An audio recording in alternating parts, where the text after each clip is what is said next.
Hello, I'm here to show you what I do for my warm-ups. Now, I mentioned in a previous blog post that there are different things that I now like to do and the reasons behind doing those, so have a read of that post if you haven't already, or there's a little video to watch summarising it as well. So I start with a 5-minute walk breaking into a brisk jog. Now, I've done some of that already, but I'm just going to finish off that little bit as I come down here.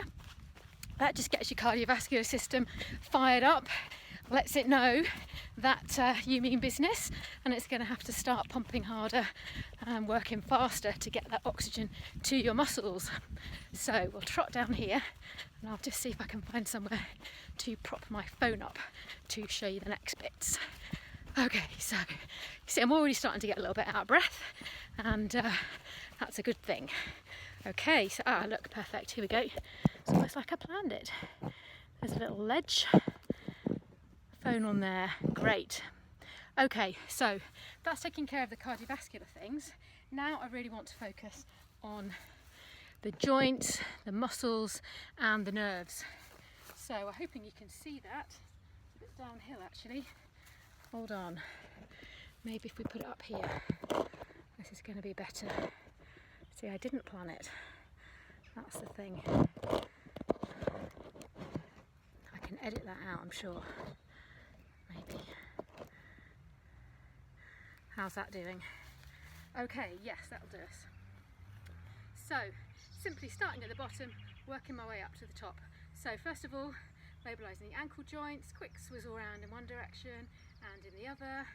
Same on the other foot. You can feel clicking and grinding and crunching, that's okay. And back the other way. Moving up to the hips. A few great big hip circles in one direction. It's got to be quick and easy, otherwise I'm not going to bother doing it. In the other direction, a few twists, get the core fired up, get your spine mobilised. Okay, and a few arm swings, because we do use our arms when we run, even though we don't really think about them. And back the other direction. Okay, then I'm specifically wanting to wake up my glutes, so I will do a few squats, sitting right back, coming up, squeezing my glutes when I get to the top. Really important to have your weight in your heels and do some really good technique squats. I would say about 10 of these, whatever you feel comfortable with. Other important point, push your knees out. Don't let your knees come inwards, they often do, particularly with women.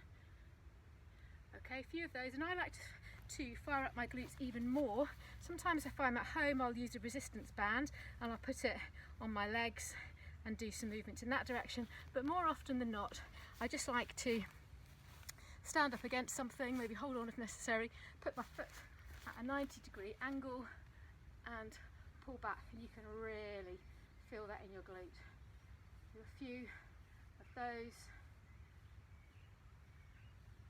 10 or so on each leg.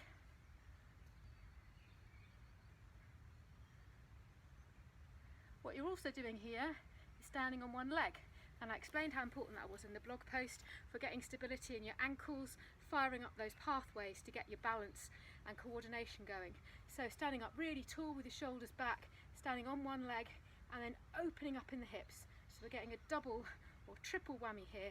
We're getting the balance, we're getting the coordination, and we're getting the nice hip openers and hip back in the other direction as well. You will wobble at first until you get used to it, but that's fine.